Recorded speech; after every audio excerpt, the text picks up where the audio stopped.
as an Amazon seller, and Mhm. just talking about sales tax, what are you responsible for to stay compliant? Okay, so at this point, every state except for perhaps, I believe Kansas still may not. Have they? I don't know if they have yet, but just about every state the taxes are now being collected by Amazon and remitted by Amazon. And so sometimes they'll say, but you still have to file the tax return. I doubt it.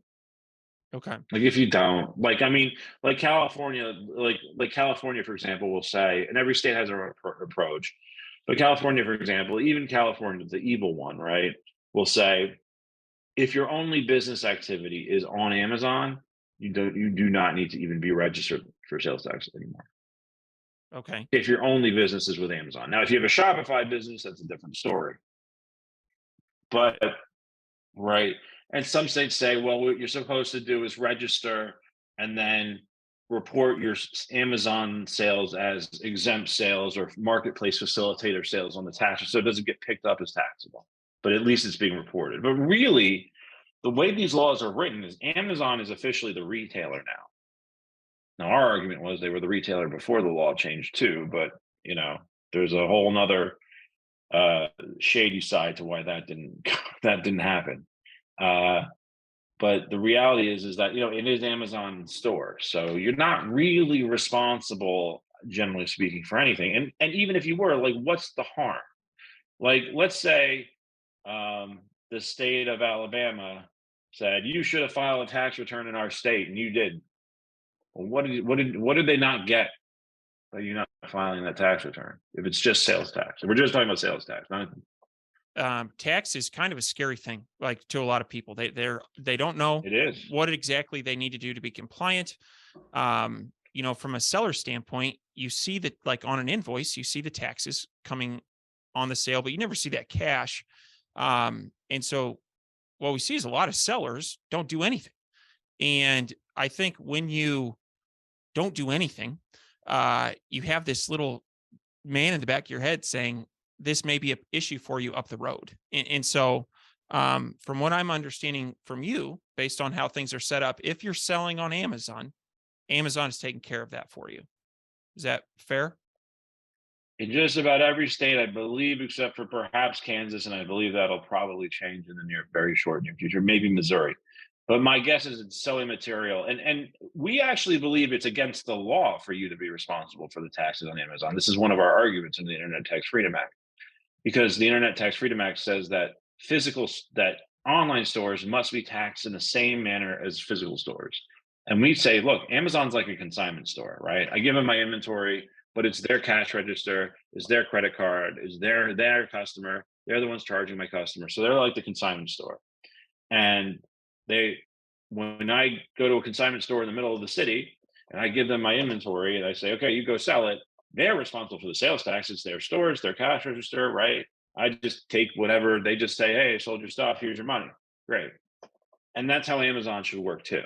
It's because that's the parody of the Internet Tax Freedom Act. And there's a million other versions of that example I can give. But consignment store is kind of the easiest one to follow. But you're right. People feel like there's a need to do something. But the good news is really with sales tax, there isn't. Now, should you maybe be doing something? Could you argue you might have to do something in Kansas or Missouri? Are the dollars that big?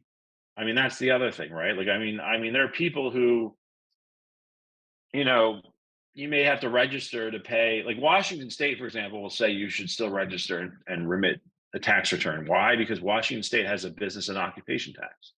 The business and occupation tax is like it's like 0.2%. It's something stupid small. Don't quote me on what it is, but Google it. It's in a tiny percentage to where the average, Amazon seller is probably going to owe like $30 a quarter, and you'll spend, $200 paying tax jar to figure it out, right?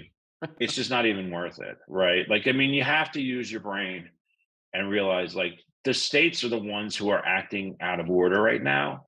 And so, like, unless it's your home state where you live or where you have employees, we're not going off of anything, just stick to but like I said, for the most part, when it comes to sales tax, because especially now, the last state to hold out that really mattered was Florida. That was July of 2021, right? Like Florida is typically every Amazon seller's what, like second or third largest state, depending on whether they sell coats or not, right?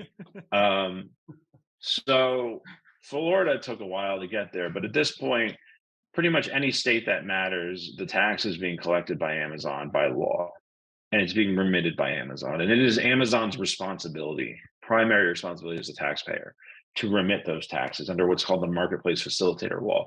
And if you Google Marketplace Facilitator Law, you'll probably see like TaxJar and Avalar will have these like color coded maps, and they'll show you exactly what year the state became marketplace facilitators. The last thing I would recommend most sellers do is just go out and blindly register in a bunch of states. Like that's like the last thing you want to do, especially without talking to somebody first.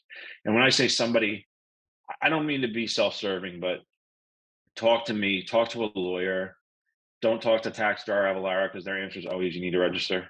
Like Yeah. I'm being a little bit facetious, but I'm not. But like they convince companies that are making like 60 grand a year in profit that they need to register in every state, and that will bankrupt them. That will destroy you.